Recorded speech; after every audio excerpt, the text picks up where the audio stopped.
오늘 함께 은혜 나누실 말씀 창세기 19장 9절에서 11절의 말씀입니다. 창세기 19장 9절에서 11절의 말씀 같이 한 목소리로 합독하시겠습니다. 그들이 이르되 너는 물러나라. 또 이르되 이자가 들어와서 거류하면서 우리의 법관이 되려 하는도다. 이제 우리가 그들보다 너를 더 헤아리라 하고 롯을 밀치며 가까이 가서 그 문을 부수려고 하는지라. 그 사람들이 손을 내밀어 롯을 집으로 끌어들이고 문을 닫고 문 밖의 무리를 대소를 막론하고 그 눈을 어둡게 하니 그들이 문을 찾느라고 헤매었더라. 아멘. 오늘 함께 본도가 말씀 가지고 위기에서 건지시는 은혜라는 제목으로 함께 말씀의 은혜를 나누겠습니다. 소돔과 고모라에 관한 말씀을 나누고 있습니다. 아브라함과 함께 아브라함에게 나타나셨던 세 사람, 우리가 말씀을 통해서 하나님과 천사들 일행인 것을 우리가 알게 되었는데요. 아브라함에게 약속의 말씀을 다시 한번 재확인시켜 주시고, 이제 그들 중 하나님은 아브라함과 남아서 또 말씀을 하시고, 이제 나머지 두 사람이 천사들이 소돔을 향하여 심판을 행하러 길을 떠납니다. 저녁쯤이 되어서 소돔에 일행들이 도착을 하게 됐습니다. 롯이 눈을 들어 본즉 그 사람들이 서 있는 것을 보고 아브라함이 세 사람을 영접했던 것처럼 롯도 똑같이 이 나그네들을 대접을 합니다. 아브라함은 날이 뜨거웠을 때 태양이 강렬하게 비치는 그 낮에 이 나그네들을 대하였다면, 롯은 어둠이 깊어가고 사람들이 다니지 않는 그때 또 위험한 지경에 있는 그 나그네들을 대접을 합니다. 이 나그네의 숙소도 마련해주고 음식도 융성하게 대접을 해줬습니다. 이거는 진심인 것 같아요. 어떤 형식적인 것이 아니라, 체면으로 하는 것이 아니라 정말 마음을 다해서 이 사람들을 걱정해주고 대접을 해주었습니다. 한국 문화 가운데 보면은 체면 문화가 있죠. 그래서 체면 치레로 사람들을 대접해 주기도 하고 또 억지로 권하는 경우도 있습니다. 저녁 때가 되었고 사람들이 이제 다니지 않고 사람들이 다 잠자리에 드는 시간에 나그네들이 찾아왔으니까, 또 말씀을 보니까 우리가 여기서 밤을 새리라 이렇게 이야기하는 것을 봐서 굉장히 위험한 상황인 것 같아요. 롯이 이 나그네들을 향해서 우리 집에서 머물고 내일 아침에 가라 권면을 합니다. 한국 사람들 같으면 이런 상황 가운데서 주무시고 가세요. 아닙니다. 괜찮습니다. 실내가 너무 많습니다. 괜찮습니다. 그래도 주무시고 가셔야죠. 괜찮습니다. 주무시고 가십시오. 괜찮다니까요. 한국 사람들 같으면 화도 냈을 것 같아요. 그러다가 또 한 번 권하면 그러면 이제 제가 좀 실례를 하겠습니다. 어차피 자고 갈 거. 처음부터는 얘기 좀 하지. 롯은 나그네가 거절해도 간절히 청하여서 그 사람들을 대접해 주고 잠을 자고 갈 수 있게 자리를 마련해 줍니다. 이건 나그네를 대접해야 되는 유대인들의 그 문화 때문에 한 것이 아니라 정말 진심으로 그 사람들을 걱정해 주고 그 사람들을 대접해 주고자 하는 그런 마음이었습니다. 어제 우리가 말씀을 나눴던 것처럼 기쁨으로, 자원하는 마음으로, 주님의 마음으로 이 나그네들을 대접해 주었습니다. 식사를 하던 중에, 식사를 마칠 때쯤 되었을까요? 한 사건이 발생을 합니다. 바로 이 사건이 소돔과 고모라가 멸망하게 된 결정적인 사건이 되죠. 첫째로 소돔성의 죄악을 봅니다. 창세기 19장 5절 말씀을 보면 롯을 부르고 그에게 이르되 오늘 밤에 내게 온 사람들이 어디 있느냐? 이끌어내라. 우리가 그들을 상관하리라. 상관한다는 말이 이 사람들을 롯이 나그네들을 대접했던 마음처럼 그 사람들을 대접하는 것이었으면 얼마나 좋았을까요? 상관하다라는 이 단어는 원어적으로 보면은 야다라는 동사를 사용하는데, 이게 하나님께서 우리를 아시는데도 이 단어가 사용이 되기도 합니다. 그래서 상대의 어떤 마음이나 경험을 깨닫게 되는 것, 경험을 통해서 그 사람을 알아가는 것, 또 여러 가지 오감을 이용해서 그 사람을, 상대방을 알아가는 것, 그래서 깊은 교제 속에 그 사람을 알아가게 되는 그런 단어로 사용이 되기도 하지만, 여기에 육체적인 관계를 통해 알아가는 내용이 포함이 되어져 있습니다. 요즘 벌써 꽤 시간이 지났네요. 이 미국 땅에, 이 거룩한 미국 땅에 동성애가 합법화되고 했던 그런 사건들을 저도 이 미국 현장에서 보았고 들었고 또 경험을 하기도 했는데, 동성애자들이 이 소돔성에서 이 나그네들을 상관하리라 했던 이 말이 동성애가 아니라고 주장을 해요. 근데 6절 말씀에 롯이 내 형제들아 이런 악을 행하지 말라. 그러니까 우리는 그 상황을 몰라도 롯은 그 상황을 아는 거잖아요. 이미 소돔성에 오래 살았고 사람들을 경험해 봤고 이 사람들이 무슨 짓을 할지 롯이 아는 거예요. 또 말하기를 나그네를 대신하여 남자를 가까이 하지 아니한 두 딸을 대신 내어주는 상황을 보았을 때, 이 사람들이 말하는 상관 혹은 이 관계라고 하는 것이 일반적인 관계는 아니었음을 우리는 알 수 있습니다. 나그네를 대신하여 자기 딸을 내어주는 일도 사실 이게 이해가 쉽지 않은 부분이에요. 저도 계속 말씀을 좀 찾아보고 이 말씀 볼 때마다 이 부분이 또 궁금해져서 이런저런 자료들을 찾아보는데 딱히 여기에 관련된 자료들이 없어요. 또 워낙 민감한 상황이다 보니까, 그러니까 이게 상황 자체가 이 사건 자체가 굉장히 특이한 상황이거든요. 상식적으로 이해가 되지 않는 거예요. 나그네를 대접하기 위해서 자기 딸들을 내어 주었다는 것이 어떤 의미인지를 분명히 알지를 못하겠습니다. 어떤 마음으로 롯이 이렇게 행동을 했는지, 결정을 내렸는지 우리는 다 알 수 없습니다.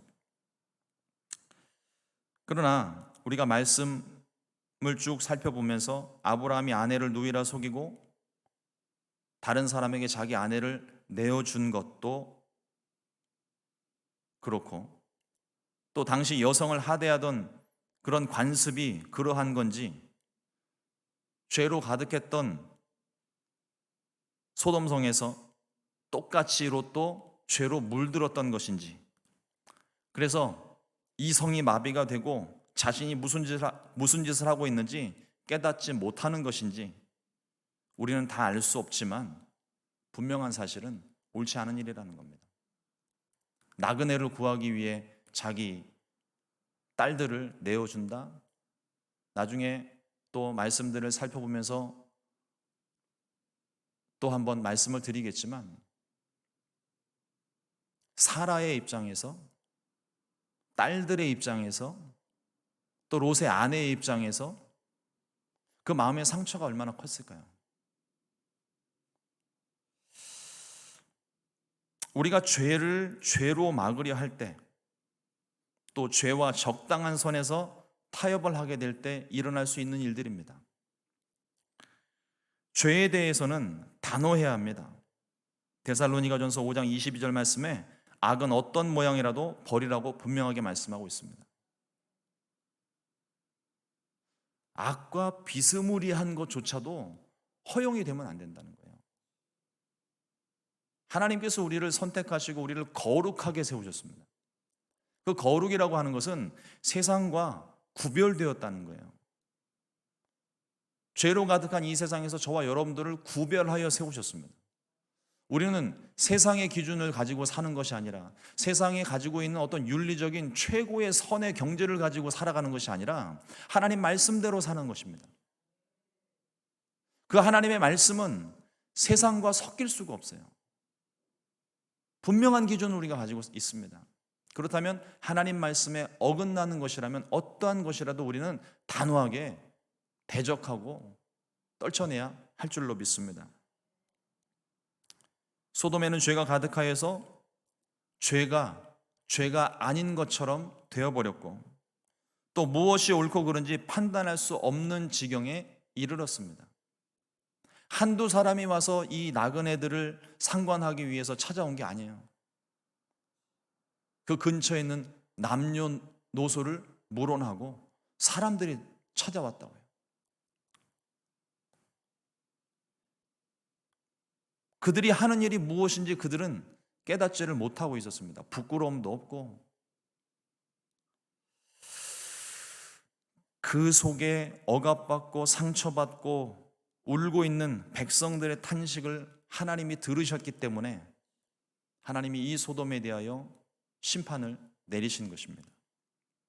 우리가 살고 있는 이 세상 마찬가지로 죄로 가득해져 가고 있습니다. 동성애를 합법화하고 옳지 않은 일을 옳지 않은 일이라고 말을 못하는 세상, 현대판 홍길동전도 아니고 죄를 죄라 말하지 못하는 상황이에요. 죄로 가득하여 죄를 지어도 부끄러움도 없고 두려움도 없는 시대가 되어져 가고 있습니다. 이와 같은 때 성령 충만받고 옳고 그름을 분별할 수 있는 지혜를 얻게 되시기를 주님의 이름으로 축원을 드립니다. 요셉이 보디발의 아내의 유혹을 받았을 때 지체하지 않고 그 자리를 박차고 떠난 것처럼, 저와 여러분들이 있는 자리에서 죄가 있다면 단호하게 거절해야 되고, 단호하게 배격을 해야 되고, 그렇지 않다면 차라리 그 자리를 박차고 뛰어나가야 될 것입니다. 죄의 자리에 서지도 않고 앉지도 말고 오직 하나님 말씀하시고 인도하시는 자리에만 서게 되시기를 우리 주님의 이름으로 축원을 드립니다. 둘째로, 죄악에서 구원하시는 하나님의 은혜를 발견합니다. 롯이 그 사람들의 일을 방해하자 사람들이 불같이 화를 냅니다. 창세기 19장 9절 말씀에 그들이 이르되 너는 물러나라, 또 이르되 이자가 들어와서 거류하면서 우리의 법관이 되려 하는도다. 이제 우리가 그들보다 너를 더 헤아리라 하고 롯을 밀치며 가까이 가서 그 문을 부수려고 하는지라. 한국 속담에 입은 삐뚤어졌어도 말은 똑바로 하라고 그랬습니다. 롯이 법관이 되려고 이 말을 한 것이 아니라, 그들을 다스리고 그들을 어떻게 해보려고 이 말을 한 것이 아니라 그들의 죄를 맡고 있는 거예요. 잘못된 일에 대해서 잘못됐다 말을 하고 있는 것입니다.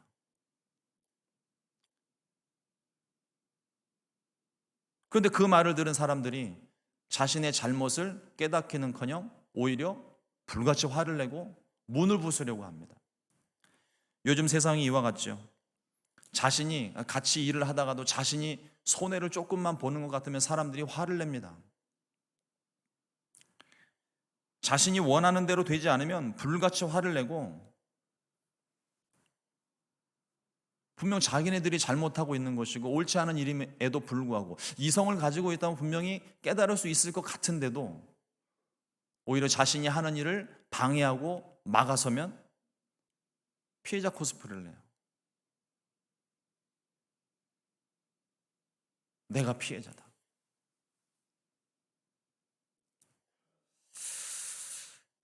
사람들이 롯을 밀치고 문을 부수려고 하자 천사가 손을 내밀어서 롯을 집 안으로 끌어들이고 손을 내밀어 그 사람들의 눈을 어둡게 합니다. 이것은 아직 심판이 아닙니다. 다만 위기 상황에서 롯을 구원하신 하나님의 은혜예요. 진짜 심판은 불과 유황으로 멸망하는 것이죠. 이 상황, 심각한 상황이 되어지자 하나님께서 그 상황에서 롯을 건져내시는 겁니다. 이 닫혀져 있는 문을 기준으로 문 밖에는 어둠이 있고 문 안쪽에는 구원이 임했습니다. 하나님의 기준이라고 할까요? 하나님의 경계라고 할까요? 하나님을 믿고 따르는 사람들에게는 구원이 있고 빛이 있습니다. 그러나 따르지 않고 거역하는 사람들에게는 어둠뿐이고 사망뿐입니다. 방법은 오직 하나, 하나님을 믿는 길뿐입니다. 우리가 하나님을 굳게 믿을 때 하나님께서 우리를 모든 상황 가운데서 건져 주십니다.